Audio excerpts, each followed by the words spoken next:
Tango 1 at the top, we are at Pablo Cool. 10-4, Tango 1, you have control. Tango 1 copy. Stand by. Stand by.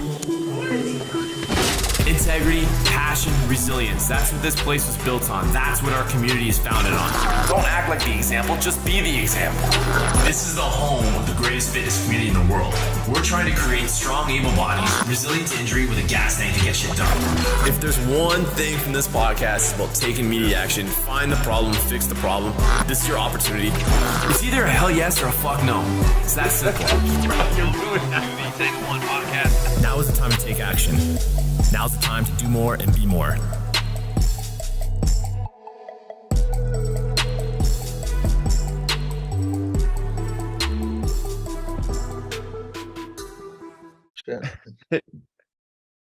You didn't bring any beer with you? Huh? You're not chugging any beers right now? Oh, no coffee, man. That pot goes all day long. What time is it there? Right now it's 12:30. No, 11:30, sorry. Oh, okay. At noon you start. At noon you'll be fine. Right now it's a little bit too early. That's my training time. No, from noon and to whatever time I finish. So I'm cutting in on your training. Oh no. Cutting the man's training. Yeah, a little bit. So I do part on the noon and part at nighttime when I'm done with the clients. I try doing training at night, but after training everybody, it's just impossible, man. It's really hard. I can do half of the workout and the other half is like, I want to go home. Yeah, I get it. I was up at 3:30 this morning heading out to the gym in Kingsville, and I hit a 9 a.m. workout with them, and it was good. But then after I was like, oh my God, I was trying to drive home. I'm like, I need a nap. Yeah, I take a good nap about 3:30 to 4. I get ready to come back about 4:30 to 5. And hit the afternoon clientele. Right. We got a pretty solid clientele at nighttime and daytime, so I can't complain. It's amazing. So everybody, welcome to Tango 1 Podcast. I'm your host as usual, Tony Smith, and I'm here today with my buddy Carlos Delgado. Carlos is from Ontario, California. That's where we're talking from today here on Zoom. Carlos has a great gym. El Luchador, did I pronounce that right? El Luchador Barbell Club. Tony. He's a former police officer and he's a fellow conjugate tactical instructor. Also has the black shirt, which is like, few and far between. Only a handful of us have that. So super proud to share that designation with this guy. We've known each other for a few years. We've gotten closer in the last 3 months, chatting more and more. And we want to get into all that stuff about, we have such similar backgrounds, man. And just like, chit chat about you and your gym and, how you left policing and, the incredible, I love the story of your supplements. So I'd like to get into that a little bit too. And just talk about everything you're doing. And then some of that we're doing something together too, which I think some of my people will be really excited about. So thanks for coming on the show, man. Doing good, man. Well, we're here, whatever the show takes us, direction we want to talk about, we're good. You asked about the gym. The gym has been out for, I would say 5 to 6 years, 6 years to be precise. And I started just as an idea, like everybody else. Hey, let's do a place to hang out for us bros to hang out and have a good place to work out without being bothered, especially when you're in the law enforcement community. You can avoid the public gyms as much as you can. This is how it started. Unfortunately, it falls in a different way. I started getting nothing but female clients. And they're the ones that, the base of this gym now. I started doing conjugate probably the same time as, I don't know, the first course of conjugate, that's where I met you. Right. If I'm not mistaken. And yeah, so I started 3 years ago, right? Yeah, about three and a half, maybe. Yeah, about 3 to 4. Let me hold you up there. So you said the gym. I was curious. I've never actually heard how you got started into the gym. So you were a cop at the time, and like this facility you're sitting in now, you just said like, hey, I'm going to go start a gym, or did you start like in a barn or something, or your house, or what? How'd that go? I've been training people since the 90s, 93, 94, give or take. Dating yourself, Carlos. You're dating yourself. Yeah. So I've been training 93, man. And I've been training people as a freelance on every gym. I always got hit by by the gyms.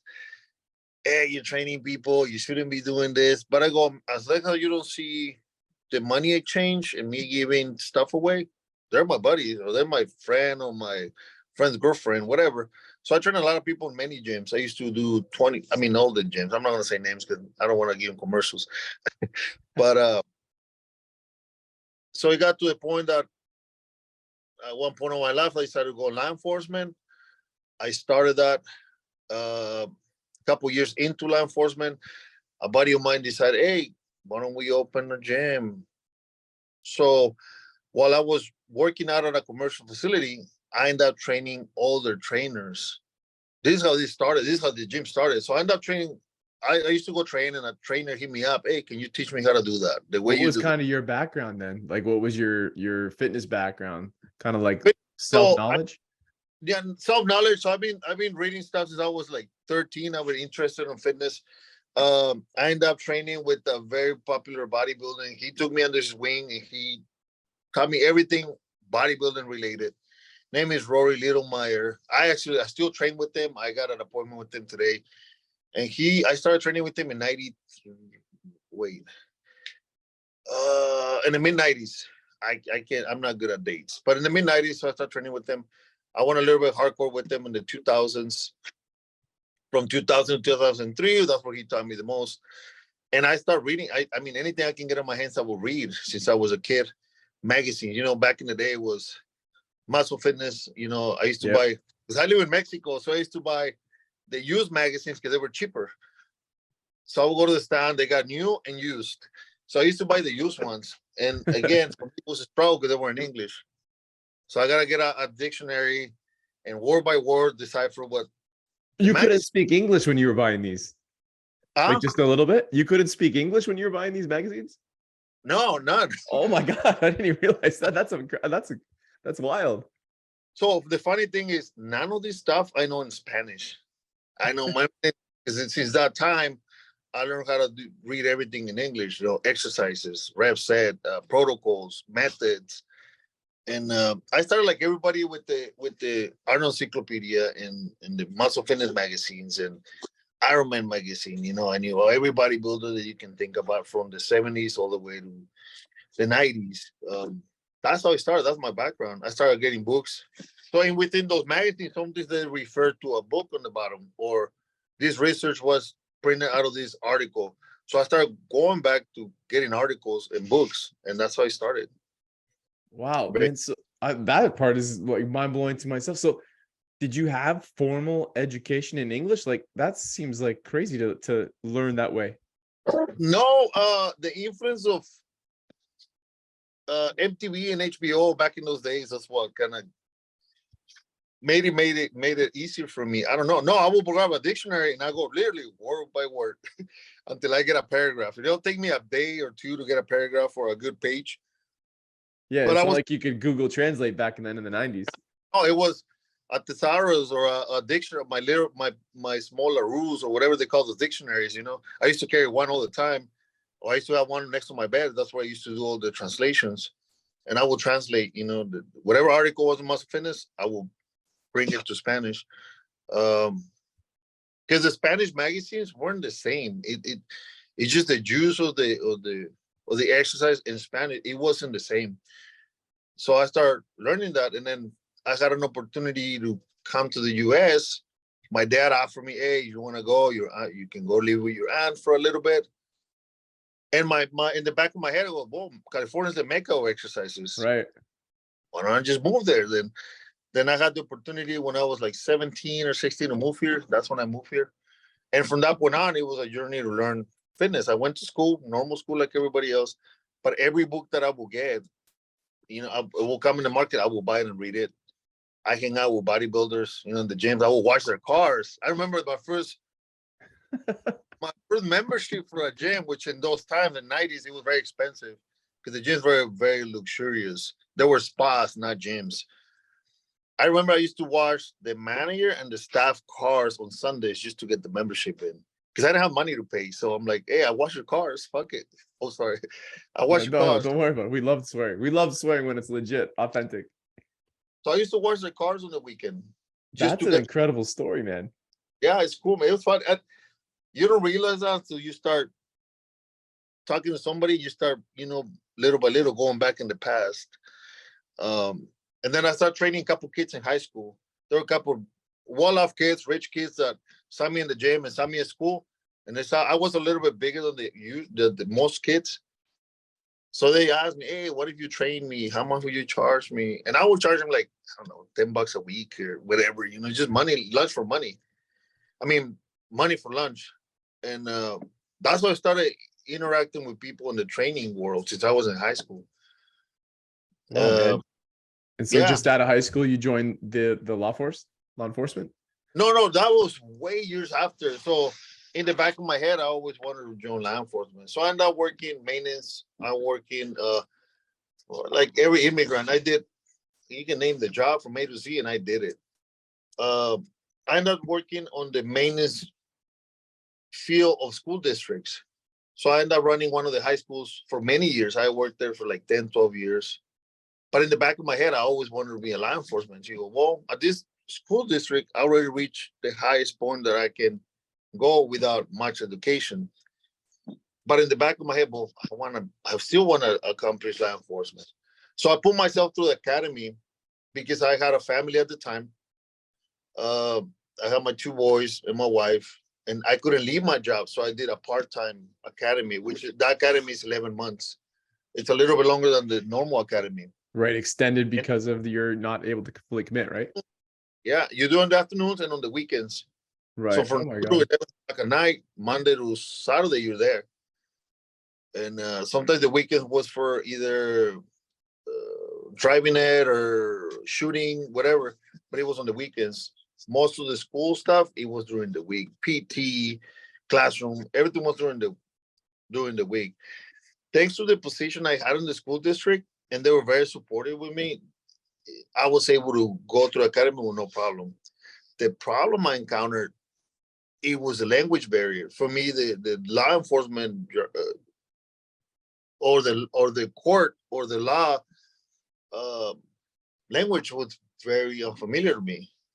So I had to learn that too. Every time I tested, because here you have to test. Now I don't know how it is, but back in those days, you have to test, I guess, every 2 weeks. They call them LDs, learning domains. And if you fail one, they'll kick you out. They give you one remediation, and if you don't pass, you're out. So for me, I had no choice. I had to pass. So I had to memorize everything on the domain in order to understand it. So I had to read it like 10,000 times just to memorize what the book said in order to test properly. And that is incredible. Yeah. So for me, like, well, how can I do this shit? I don't understand this. So memorize it. And when the test comes, it's memorized. So it should be the same kind of format. And you just fill in the blanks. Right. And so that's then what I did. What year do you get on? 13 years ago, 2010-ish? Yeah, about 2009, 10. Okay, man. And then now you're able to actually just work one job, but then you decide you're going to open a gym and have 2 jobs again. No, not so. At that time, I worked the school district, and then I decided to go law enforcement. In that time of the law enforcement, I started training these people on a commercial gym. I didn't ask for it. It was just asked. This girl comes to me, one of the trainers, hey, can you teach me how to squat like that? Which box squat was taught at the beginning to me by a bodybuilder, which is this bodybuilder. We're box squatting like crazy amount of weight. The only bodybuilder I've seen box squatting in those days. Very interesting concept to me. So we try to master it. So I go to the gym, do the same thing. People are impressed with what we're doing. And the girl asked me, she was a trainer. So from her, I go to a dude came. Now I'm training the whole staff. From there, I go, you know what? Why don't I just open a little facility where I can take these people there and just charge them? And that's what I did. I opened a small facility, maybe 700 square feet, and a squat rack, one cable machine, one leg press, bunch of kettlebells and barbell and dumbbells. Man, that's where And what did you do in the police service? Like, were you like out of the road? What was your kind of like your role? Oh no, I was so the reason I was able to set up the gym while I was working in the department, I was very blessed to be sent to a little task force for homicide and narco. Okay. So the task force, I was literally on a desk. Since my start of my career, I started in the task force, and then I started in custody. From custody, take me to task force, and I stayed there for the until I pull the plug. Right, man. And then like, so you pulling the plug was a big deal. I mean, I remember you hit me up on Instagram and we chatted like briefly, and you were kind of like, it didn't take much convincing, I'll tell you that. I think our conversation was like 4 sentences long, and then you're like, yeah, okay, I'm gonna do it. Yeah, man. I talked to you. I talked to Gus. You have Gus before you in your Yeah. part. Jason Gusick, which is the conjugate tactical director, good friend. I talked to him too. He has the same background. What he decided, but again, their deciding to leave the department was very different than mine. Right. I think like what people don't realize, especially Canadians listening to this podcast, is that in California, like a lot of police services in the States don't get paid well. Here in Canada, we get paid very well, but where you work, you guys do great, right? Oh, Like, so it's very well paid, and with overtime, I mean, you can hit a doctor's salary. It's with little education. I mean, you're talking about high school and maybe I don't know, a little bit of college, and you're done. You can make a lot of money. People are doing a lot of money in the department. Um, so I talked to you. I talked to Gus. I talked to a personal friend that he's very well off, and his words were, "Look, if I would have stayed in a government job, I would have never been rich. This guy is rich. This guy doesn't. He doesn't have cars. He has jets. That's a rich dude is. He lives in Texas, so I asked him for a call. Hey, can I get a conference call with you? He goes, yeah, no problem. So I had to call with him, and I asked him, what do you think about this? He goes, well, I don't know your situation, he says, but in my case, if I would have stayed with a salary job, I would have never been rich. And again, my intentions of leaving the department it's never been, oh, I want to be rich. Well, maybe now they are, but it wasn't like that. But this guy put a better perspective on me. Like I have time to think on my business. He said, I have time to meet people. I have time to network. If I would have been in that job and tried to do this part time, I would have never taken this far. Okay, that's all it took. And then talking to you and Gus, green light. I mean, you're a very successful gym owner. Same for Gus, very successful coach, gym owner, businessman. I'm like, I want to take the same route, and then meeting people like yourself and the conjugate tactical, you got Byron, you got Frazier, you got all these people that own gyms and doing very well off. right, man. If they did it, I know I can do it. I said, why not? So I went for it. I went, resigned. A lot of people weren't happy with me because they helped me to get into the department. Now I'm leaving. They're, why are you leaving the department? Da, da, da, da, da. I gave him the example of there's an example always used for this. I tell people, well, there's two lions. One belongs to the circus, one belongs to the wilderness. The circus lion gets groomed every day. They brush their teeth. They feed him everything. Comfortable. He gets big because he's so comfortable. The wilderness lion, he has to go hunt every day. And he can go from a squirrel to an elephant. Well, I want to hunt the elephant, I told him. I want to go for the elephant, and that's what I'm going to do. And I did. Many people in this profession that I train a lot of, I still, my gym is law enforcement based. A lot of people in this profession, that's the only thing they know how to do. And they get locked in on that. But coming from a background that I've been doing all kinds of jobs, I go, I know I can survive. For some reason, the gym doesn't pan out. My certificate as a law enforcement is good for 3 years.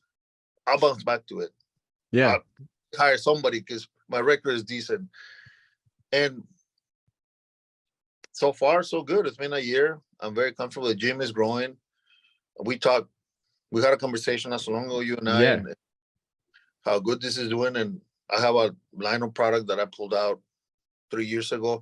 It's not the biggest, but it sells enough. We got another project coming in soon, and it's another tool to work out. Hopefully it'll I can come on your show one day and show it, but Yeah, absolutely. it's on the works.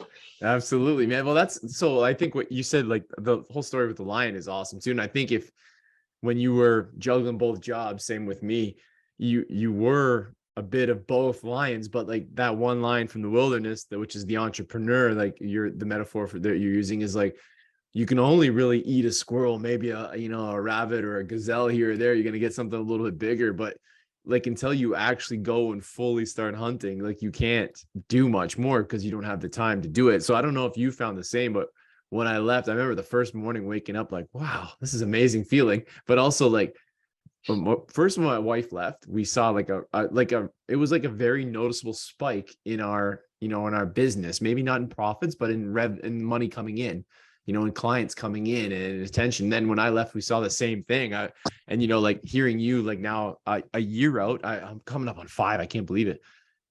Hearing you a year out and hearing that everything's still growing, and then like this whole story of your products, I have them up on my screen next to me. Like, I think this is incredible too. I don't know that I've ever heard of anybody doing this.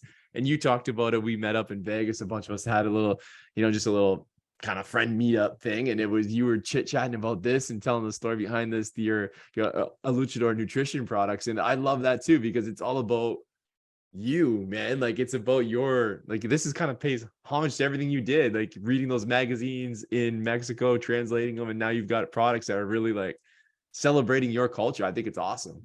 Tell us just a little bit about that, man. Get that out there to people. So this product came out again, just like the gym.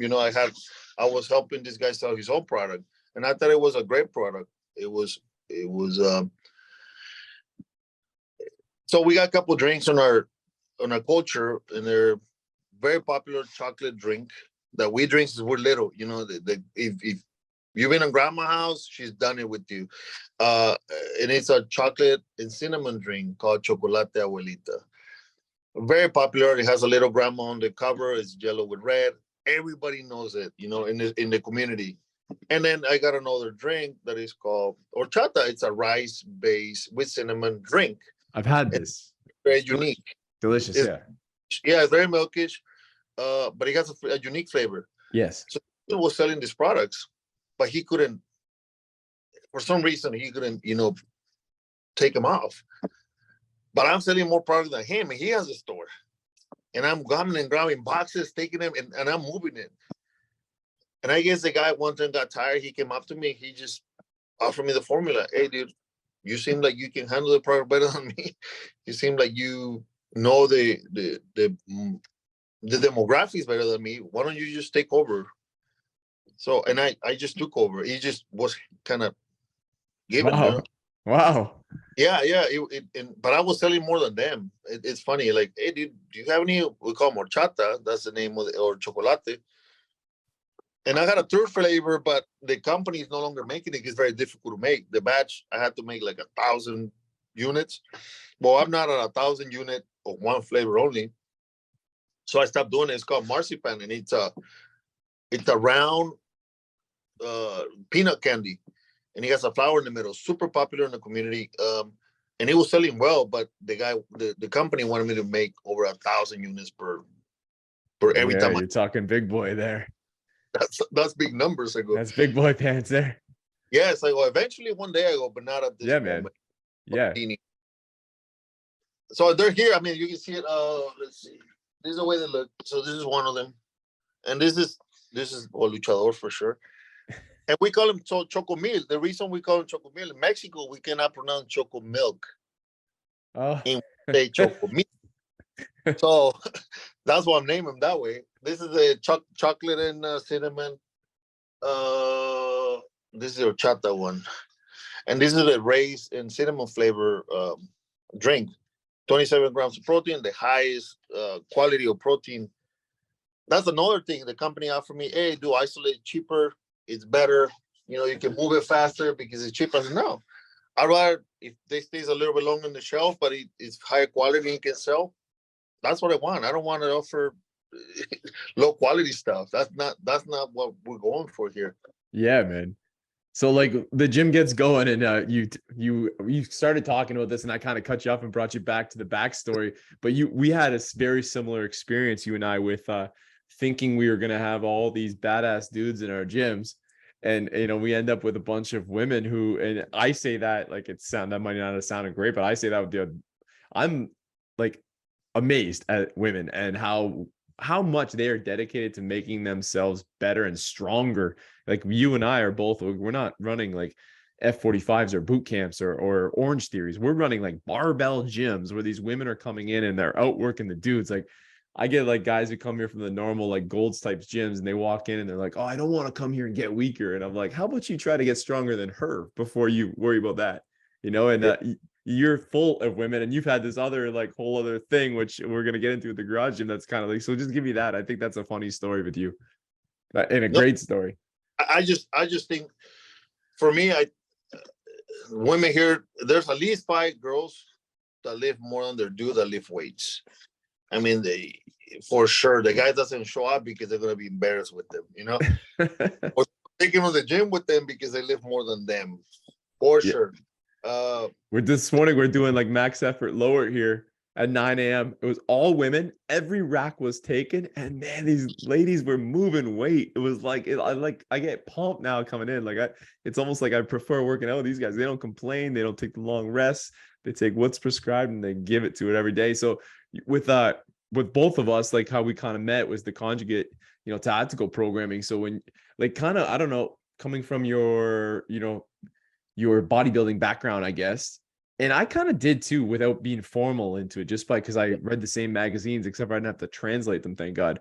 And, you know, did a lot of the same stuff and come from a lot of the same background, which I think really helped us to, you know, you and I maybe be okay at powerlifting because we had a good like muscle connection. You got good, strong like backs and things. But how did you get from there to like kind of the West Side branch? And then maybe we can talk about how the West Side branch has now helped you into like your current female client base.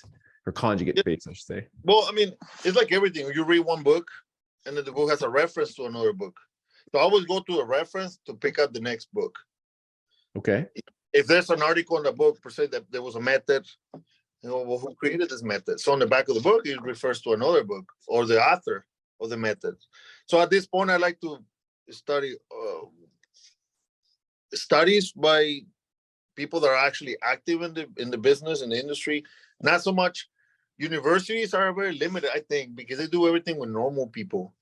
I think at a certain point, we're no longer you're physiologically, well, what's the word? Physiologically not normal, meaning that the moment you start lifting weights, everything changes in your body. You know, everything. I mean, it's the moment you think, it's the moment your body develops and up until the digestion of food. So the moment you are different, you got to start thinking you're no longer normal. I tell people the moment you start lifting weight, you're no longer normal. I'm gonna put a turbo in your system. So now you gotta change the tires. Now you gotta change the suspension. All the little things that have to be clicking and go. So for me, Wes, I read an article, and I was kind of doing something very similar. It was mainly on the box squats because I learned from a bodybuilder. So reading the box squat this way, I go, oh, that kind of sounds good. And I have people with bad knees. For some reason, the box squat didn't interrupt the knees because, as you know, it's not a quad dominant movement. When right, you're shifting back the hips. I actually found the same thing with my own body, actually. Yeah, so you gotta learn. You gotta teach people how to shift back and how to change the concept of the squat, because I have to change it completely because they come from a gym or they come from F45, whatever they come from. The squat is forward. The knees go forward and they sit down. Fine. If it works for them. But when they come here, I change everything. So now we're shifting back. That's how I started Westside. So I started reading one article. Okay, cool. Let me get a book. So I got a book. At the same time that I'm getting books, I went to the website and I said, I saw Conjugate Tactical forming up and try to do a seminar. And I do believe if you want to learn something, you go to the best of the best. You don't go to the barrel. You go to the top, you know. So I go, well, they're gonna open. It's recommended by Westside. It is Westside. I'm in the law enforcement community now. Let's see what it's all about. Right. So so people understand, like we say Westside, we're saying Conjugate Tactical. So Westside Barbell is the traditional Westside Barbell that's been around forever with Louis. And, is more powerlifting sports specialized, right? And the conjugate tactical is the West Side's branch of this. And the theory behind that is first responders aren't training for sport. They're training to be, at ready state every single day, strong, able, resilient to injury is kind of like our thing. And that's what Luis practices at his gym. It's what we practice at our gym. I'm sure both of us do some kind of bastardized variations at some points to get people going and spice things up. But for the most part, that's what we're following. And the reason, I know, maybe you can speak for yourself, you have so many law enforcement. I don't have that many cops here. And but I found that same strategy of just making people strong and resilient to injury really, although police officers and firemen, of course, like the dire, the failure is much more, it's death, right? But failure in just for the person who comes through, whether she's a nurse or a teacher or whatever, is not being able to work for their family. So like I found it was the same, that conjugate really applies to just every person who just wants to be fit. They're not training for a particular event. And I thought that was such a great way. And when Gus presented that to me, that was kind of what was going through my head. And I was learning about Westside because I wanted to improve the movements. And then this conjugate thing, I'm like, yeah, that's exactly what we need. And I was so happy to go there. And like you said, meeting guys like you and Gus and all these guys and girls, and just learning, and then now being able to exchange what's working and takeaways from different gym, and watching how people are applying it in different situations is unreal. And now hearing like you've made it so unique, by just like you keep going, where I'm going with that. Yeah, I know, definitely what you're saying is completely true. Though you start with the idea of this is gonna be a dude's cave and we're gonna work out, we're gonna do our thing. Me, no. So the moment I started learning how to push back and implementing the system to the females that I had, well, things are happening, things that I wasn't expecting. I wasn't even asking for it. And I think I don't know if that's where you were going. Yeah, yes. So these people start growing their glutes and their hammies, and crazy, like their waist comes in, the misconception of them getting white hips. I don't know where this came from. Oh, if I lift heavy, I get white hips. No, your hips are going to be wide. If you're wide, they're going to be small if you're small. It's just your hip. Right. The only time their hips might open and not hips, but they relax when you're conceiving a baby, But they won't expand. Those are your hips. It's a bone. They get stronger, but they won't expand. So I start pushing the conjugate. I start pushing max effort, dynamic day, lots of box squat, lots of good mornings, searcher squats, searcher good mornings, reverse hyper, and their glutes are growing. And people are thinking I don't know, an expert. I go, well, I didn't tell them, but I'm like, no, it's a system that is working. They thought you were an ass expert, where this is going. Hey, it's the Latinas. They think it's but this guy knows the Latinas, and they know their butts. Yes, and again, a lot of the moms out there in the Latino community, and this is heavy practice, maybe unconsciously, when they have babies, they let go a little bit of their bodies. But these girls are coming in and they start getting hard on their legs, hard on their booty, their waist is coming in, and they're impressed. Hey, they like, my booty is growing. So now they're recommending me to, hey, go to this guy. This guy will make your ass grow, before you do surgery. Then go surgery if you want to. That's how it started. And now I'm getting all these girls. Now I built the program and it's guided towards the glutes and legs. Now I got competition girls, bikini wellness, coming to me for the same reason. Hey, I heard that you can make this grow. And that's what the judge asked me to get, more glutes, more upper glute, more side glute. Cool. Just do it. And they get results. That's incredible, man. I think that when you told that story at the thing the other day, and you're like, and no, it's on their asses. Bro, it's like, it just came with the territory, and I wasn't expecting it. I never thought about that prior to that. It was more like an accidental, but the system was working, which is the conjugate, about changing the bars, and they don't do this everywhere. You go to another gym and they only have 2 bars. I had 6 different bars, and we actually alternate. We go bands, chains, and girls love chains, man. It is, they get crazy. They see chains and go, yeah, I'm gonna lift heavy shit today, and it all worked out. So then I start getting more specify equipment, which I use it as a secondary. It's not my primary work.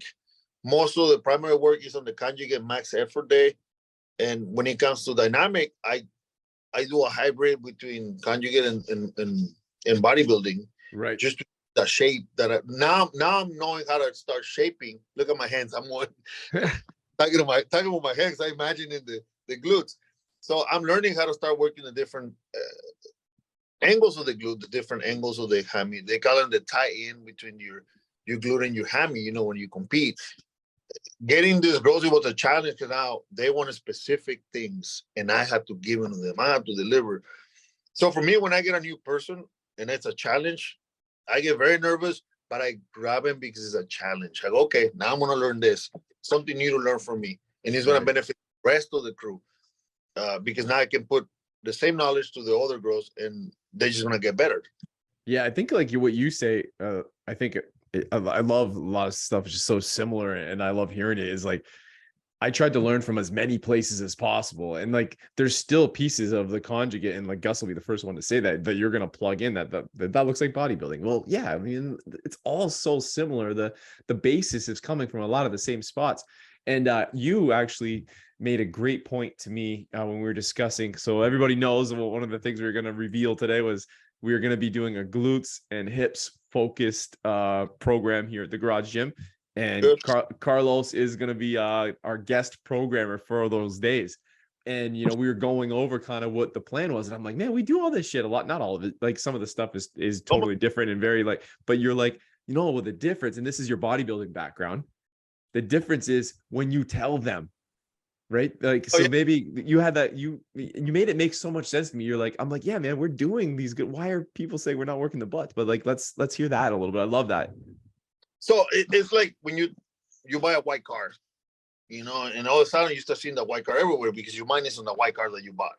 Right. Everybody go, oh, that's like my car. Oh, that's my car. Yeah, like a cop when you're looking for like this car, and then you think you never see these kind of cars, but then you see them everywhere, right? They're like, hey, there was a blue sedan with a robbery. You see 1,000 that day. Yeah, correct. Now it's like working out. The moment you change your mindset to what you're working out, you tell them, hey, this exercise for the glutes. So emphasize that. And that's what changed the game. I mean, because they can just lift. Well, they're lifting. They feel the weight really heavy on their back and their spine, or they're not bracing. They feel it on their core. But the moment you said, hey, this is gonna be guided to your glutes, and I need you to do this, changes the game. Changes the game.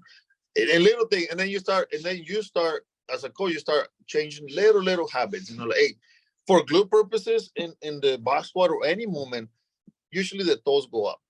At the inside your shoe, bring your toe off the floor. That's what you gotta do. And they're like, oh my God, I felt so good. Oh, I felt all my glutes. Just bringing the toes up. Really? I've never actually heard that before. Yeah. So when you're squatting, bring the toes up. And this for glute purposes. And you can do max effort the same way. It doesn't matter. Just be safe, at all times. Be there with them to help them. But the moment you open out to do a box squat, lift your toes up. And it doesn't have to be all the toes. The big toe, lift it up and sit back, and you'll see the difference. Well, it makes sense because in a regular squat, when you lift your toe, your ass shoots up early, which you would not want in a regular squat so much, right? Right. So that does make a ton of sense. And you know what? And so the guys like at the Garage Gym don't feel left out. Like when I started box squatting, sumo deadlifting regularly, adding a lot of this glute work that we're going to apply, to make people stronger, really. But we really when we focus on the performance, the aesthetic a lot will come with it. But I found like I saw my hamstrings blow up. Like you talk about, I think in particular for cops in your gym, like when we started focus on that posterior chain, because for the most part, especially in Canada, a lot of us have like our background is in either hockey or football, right? And you're very quad dominant athletes there too. So we started strengthening up the hamstrings. We started to see a lot less back problems. And we saw people's traditional deadlift go up, traditional squat go up, right? At first, it felt like we were moving backwards because of a new skill. But then all of a sudden, it started to carry over because it was really addressing some weaknesses, which is kind of what Westside is all about, right? Attack the weakest link to make your other lift stronger. Yeah. So and again, like you say, posterior chain is key for in the land development industry. Usually, guys with big chests and big arms, their back hurts. Yeah. Have issues, low weak glutes. And I tell them, if your glutes are not strong, you're gonna take me down. That's pretty much it. It's gonna be hard, no matter who you are. I don't want to fight you ever, Carlos. Just so you know, you got that look on you. Anybody who's willing to translate every muscle magazine and work 5 jobs, and I don't want to fight that guy ever. So anyway, sorry, keep going. No, yeah, I mean it's just that, and I go right now. I've been called by a lot of stations to go and reset their gyms and give them ideas of what they need. The first thing I see all the time now, and I'm changing a little, I'm veering a little bit off the subject. It's curl benches. I go, throw that shit away. You need a belt to squat, a reverse hyper. But nobody knows this equipment. Nobody said you where. Well, it doesn't give me big arms and big chest, ain't working. Yeah. But for us, again, changing a little bit of I work different angles. So I work this angle. We talk about kettlebell swinging, and we came out with Carlos swing. You guys name it the Carlos swing. No, it's sticking.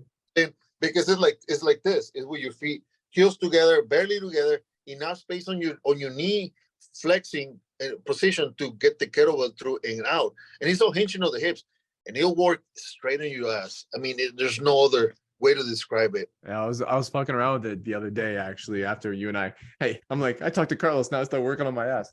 I'm like, well, I was messing around with it after we got off the phone the other day, and I could feel it. We were starting to throw it into a couple of our warm-ups that are coming up next week. We're trying to get people going before the program actually starts.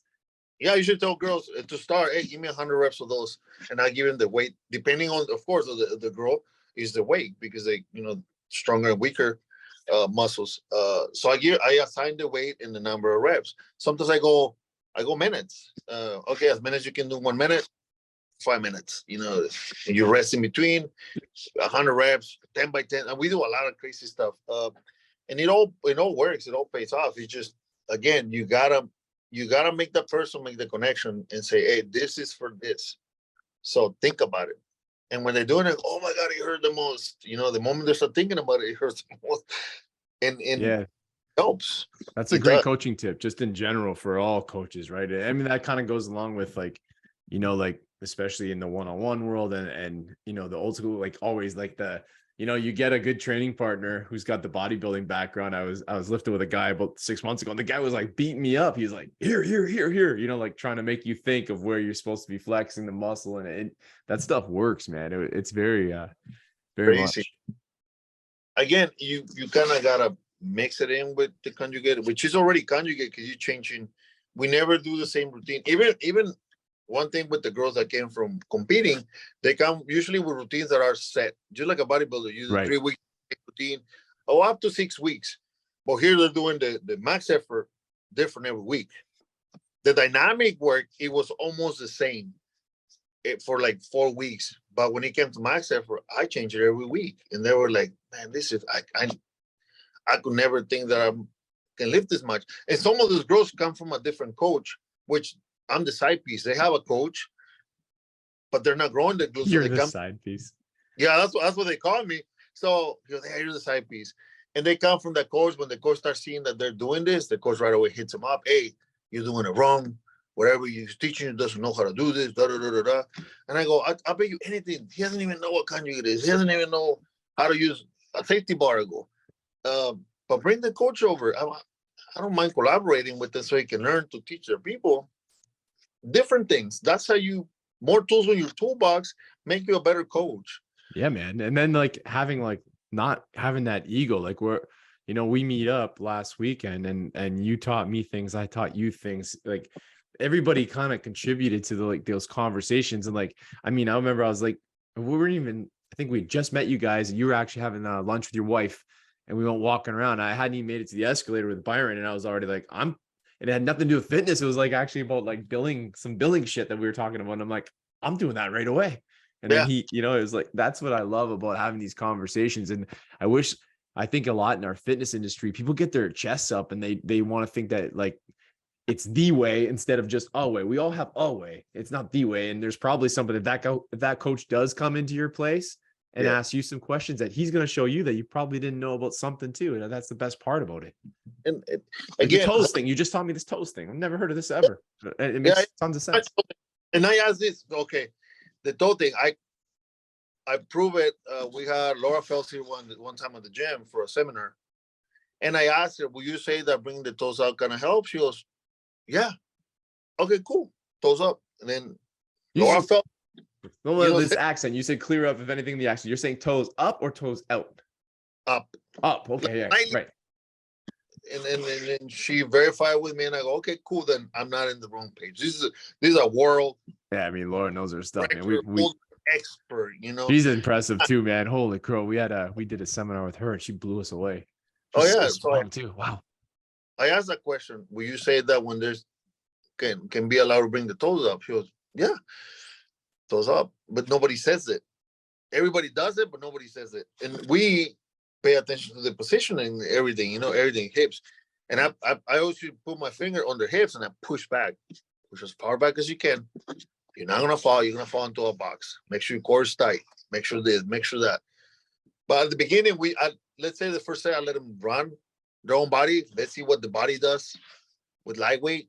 Let's see where it takes you. And then I start, you know, little cues here and there, one by one, because people get clustered with too many cues. But the first cue I gave him, I go, bring your toes up. What? He goes, yeah. Inside your shoe. I said, just lift your toe, just lightly, nothing crazy.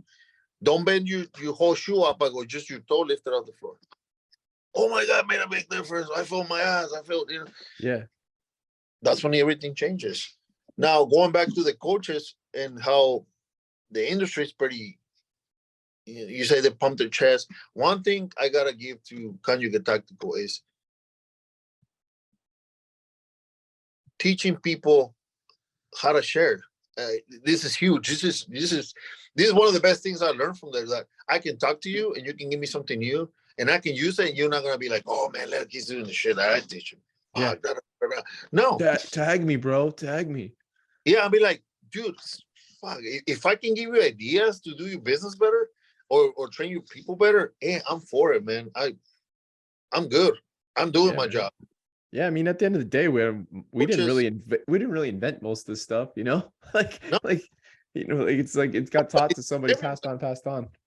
Yeah, it's everybody's, you know, and in the style, I work for every muscle that I work, and I tell you this, there's 3 different angles, and I work them on in every single chest, you know, chest, biceps, shoulders, triceps, you know, there's always 3 different angles for everything, and I work every angle. When I tell people, you'll see videos where I even draw on the chalk on the mats where I want the direction of the feet to go. Like last night, I posted 3-way squats, and I posted the feet 1, 2, and I number them. And I tell people, try it, do it. I mean, doesn't hurt to try it. And if you don't like it, move to the next thing. It doesn't matter. It was not. And going to the coaches, I had coaches that in the past where the girls come here and they do something, and the coach right away tries to, you know, throw dirt on your movements, on your stuff. And I just laugh. I'm like, hey, whatever. That's his opinion. Opinion versus knowledge, I was very different. If this guy just give me his opinion, it's nothing. But he brings me him movement and he shows me how to do it, then I'll take advice. Otherwise, I'm not going to take advice from that. I mean, I ran into this situation similar this morning with somebody I very much respect, and we had, you know, she pulled up a program and she said, I think this is a mistake, right? And I'm like, you know, and like right away, what's your first thing? Like, you're like, fuck, like, you know, you're like, you get defensive. And then she's like, why don't we talk about it? And I'm like, yeah, well, please, obviously, right? I want to know and what you think. And then it's like, when you actually open your mind to be like, hey, like, we're both, honestly, we're not like, this is the cop thing too. Like, we're negotiating, we're not on 2 sides. We're trying to come to an agreement at peace, right? And when we're talking about a client, the physio and the trainer, like, we're not against each other. We're trying to get the client to be the successful. So she just points something out and she explained it. I'm like, you know, that makes all the sense in the world. You're right. I think that is a better direction to go. We need a lot more of that. I think Conjugate, like you said, Gus, and the culture that, you know, Byron and them are firing up there is we are doing that as an industry. And I think we're making a lot better, a lot more progress. And like, you know, there's almost 400 of us now, right? Like, I think after this weekend. So Yeah, I think it's one thing I wanted to ask you though, hearing your backstory. I mean, I knew you came from Mexico. We chit-chatted over a bunch of drinks, a couple of weeks ago.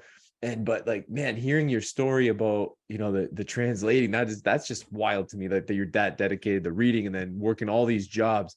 Do you think, because every day when I'm in here, I'm like, man, like at the end of the day, this is so much easier than being a cop. Like, do you think like you're still working doubles? You're still at the point in your business where you're there a lot. I've kind of got to the point where I am able to back up a little bit, but I was in your shoes. Do you think that all that grind you did really just makes this easier to, for you, neither one of us are fucking spring chickens anymore, to be able to just get up and go early and then come back after a nap and handle more clients? I think so. I think that all these, it's like the slam. What's the name of the movie? Slam the Millionaire, whatever. Yeah, All yeah, his yeah. all his history helped to be for him to put him there. I think all this helped me to be here. I'm very thankful to have connections with people like you, and people big people in the industry that the reason they talk to you and I is because we don't put them out there like, oh look, I went and and had lunch with this dude and with this dude with this other dude. We don't. We keep it to ourselves. We don't use it for marketing purposes. We use it for our knowledge, and because they're at the end of the day they're people and they want to be treated by people. They get tired of picture and this and that. So that's what we do. I I think I'm in a good place in knowing people like all you guys, and puts us in a good position. And the grind just helps you become better. For me, this is not even work. Like I tell Right. people, I'm a hobby. I'm not working, Yeah, that's and I right. might work 2 shifts. I might be here in the day. I'm here in the day and then afternoon. And yeah, at the end of the day, I'm drained, but a good drain. I'm not. I'm Yeah. not. I'm no longer at my first jobs washing dishes, digging trenches for plumbing, sodding a baseball field, walking behind all this mulch and shit that they're throwing out. I'm not. I'm here in the gym. I'm doing what I love doing, and I think I was meant for this. As a kid until now, I always got in trouble because with my parents because of fitness. So I would go to the gym. They go, "Oh, you need to go home and eat. You need," and I was scared to go to the gym. I was scared to go to the library and grab a book and read a little bit about fitness, or anything related to body mechanics. So, uh, Yeah, man. And I want one question, I guess, more about fatherhood. Like your boys are older than mine, and you're gonna run into different situations that I'm still about to encounter. How are we going to instill that kind of like, it's like almost like the world's making it cool not to be a grinder anymore. Like we don't like it's not cool to grind it out, to have to put your nose down. How are you gonna do that? And I'm sure you want your boys to understand that work ethic that you have. How are you well, doing that, or how do you think we should do that as my family? it's a different era, completely different era. It's era of electronics and technology. I mean, they spend half their time on the phones or the tablets. It's frustrating, but they don't do what you tell them to do. They do what they see you do. At Love the it. end of the day, consciously, is their what they call it, their paradigm, whatever they call it. Your programming here is what you see and what you perceive in your surrounding. I strongly believe in that, and I can tell them not to do something, they'll do it. But at the end of the day, they're gonna, as adults and as a professional, they're gonna end up kind of grinding a little bit like you or like myself, because that's what they saw all their life. Again, I don't cater to them. They gotta work for their stuff. And you ask them, I'm tough about that. They want something, we'll work for it. I'm not gonna give you the money. Like my kid the other day, he won like a contest to get this pair of shoes that just came out 2 days ago, and he needed money. He goes, "Hey, Dad, well, can you loan me money up front?" I go, "No, I'm not gonna. You're not gonna leave on credit. You're already spending money you don't have." I go, "I'm gonna buy the shoes, and I'm gonna keep them. And then you buy them for me when you have the money." I said. He goes, "Oh, okay, I can do that." Well, yeah. So I bought the shoes. I go, "The shoes are there. Whenever you're ready with the money, you pay me and I'll give them to you. But you're not gonna leave forward with money that you don't have." Man, I love that.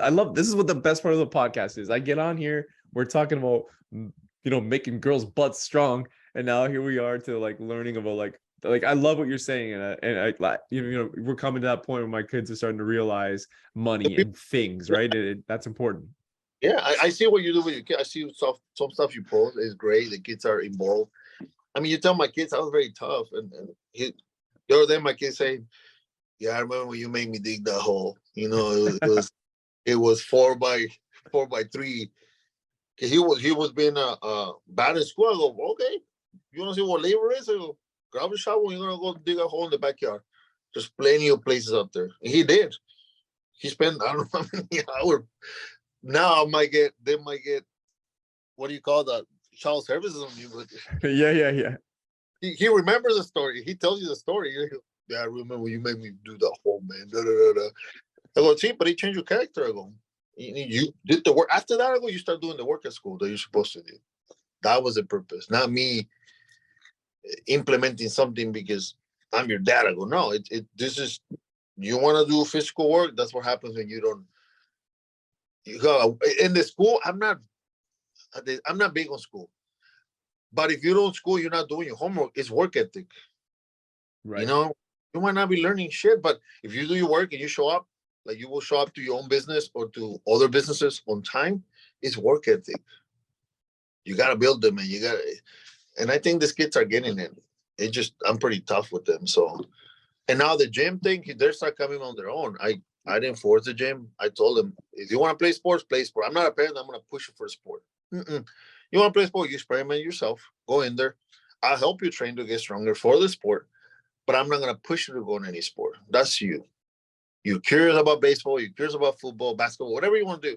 I'll support you, but I'm not going to pick a sport for you and be like the crazy parent. You're like, oh, you got to do this. No, Right. I'll help you, but I'm not gonna be the parent that want to spend Friday to Sunday in the fields uh, because I want you to be in the sport. No, if you want to be in the sport, I'll support you 100%. And that's what I do. I have a kid right now that he wanted to do track, and he tell you the story, but he has issues with his toes. And I told him, well, your feet are very weak. You can't run for shit. I'll tell him straight out. And I don't know if it's imprinted on our an Hispanic, community where we tell our kids as it is. You can't run for shit. You need to get out of track and go. Come back to the gym, get your feet stronger, train, then go back. And he goes, okay, well, he kind of stumbled for a little bit, but now he did that. He left the sport. He's not running. And then he was here last night doing dynamic work with me for lower dynamic work. And the kid, I think, is enjoying the gym more than the running. So we'll Good, see. man. And at the end of the day, like for most of us, like that habit I picked up because of, coaches telling me to get stronger for sports. Like right now, like even I know I own the gym, but that's only been a small part of my life. Like Yeah. that stuck with me. Like from the point where I first picked up a barbell because my buddy's dad taught me whatever we were 12 years old. Cause he's like, hey, you guys want to get strong? Want girls to like you? One of those kind of like old school dads. We're like, yes, I want girls to like me. Right. And, he taught us the barbell, and like what has stuck with me all the way till now is the barbell. Like sports have come and gone. I enjoyed them. I had a great time, and now I get to coach them and enjoy it with my sons. But the barbell never left, man. And if there's any habit I want for my kids, it doesn't necessarily need the barbell, but the health conscious, going out and making yourself optimally, at optimal physical shape is kind of like what I hope that they're going to stick with them, regardless of if they play sports, don't play sports for longer or shorter or whatever it is. And I think at the end of the day, as a parent, that's your responsibility. That's part of the health. It's part of their upkeeping. It's part of everything, man. It's like having a good work ethic. You gotta work out. We're no longer hunting. We're no longer gathering stuff and hunting and traveling. We're sedentary. We're just sitting on the TV and watching it. Part of this for us as a parent is push the kid to at least be active, physically active. For me as a kid, my dad wasn't that active. He was all right, but I thought that's what the name of the gym is, a luchador. I started seeing luchadores, and luchadors in Mexico were the heroes. They were the Superman, the Spider-Man. They were actual people that you can touch and go see fight. And then they had their movies when they were heroes, and you connected, and they exercising. They get the girls, just like Nacho Libre. You see the movie, they explain, oh yeah, the luchadors get the girls and the monies and the jewelry. It was true. That's how it started for me to lift weights. I wanted to be as buff as those guys. I want to be like that. And that's what everything started for me. That's why I named the gym the Luchador. That was the inspiration of that. Because people ask me, why Luchador? You got nothing but growth. I go, no, I like the name. That's what made me start lifting weights as a kid and get curious about what makes my biceps grow, what makes my legs grow, how can I eat better, get bigger, all those little things as a kid. That's what started all, man. So I can't complain. Man, outstanding. Well, you know what? I got to thank you so much for your time today. I love this. I love this episode. I hope I know other people will too. And we got so much out of it myself. And then I think the last 15 minutes was beautiful. We're going to miss you this weekend. I assume you weren't able to get a cross country flight. No, it was, the weather's pretty bad and I couldn't block the time at the gym. It was too close. I attended. I got a trainer going up to get certified, so I'm gonna go with them and then hang out with the guys and take advantage. We got to pay for a hotel anyway. May as well put myself in it. Good, man. Boss, say hi to me. Have a drink with me. Next time I'll probably see you. It's a pleasure to be on your podcast, man. It's an honor for me. I've never been on a podcast. It's like you killed it, man. You killed it. A conversation. This is cool. This is pretty cool. And again, I admire where you work. I told you this before. You're moving fast, brother, and I want to be there eventually. And I know if I ask you anything, you'll share. So, hey man, you're on the right track, and I'm grateful for knowing you. And every day, like for the last 2 weeks, we've talked so much. The last 2 weeks, I really appreciate you and what you're doing, and looking forward to this little project we're gonna do together. I think it'll be a ton of fun. If people wanted to find you, how would they do that? The easiest, they can go to Instagram. They can go to Luchador Barbell Club, and they can DM me. That's the easiest way to go. Any questions they got, anything they want to know about us or the product, we're there. We answer everybody. I personally answer that stuff, so they can reach out through Instagram.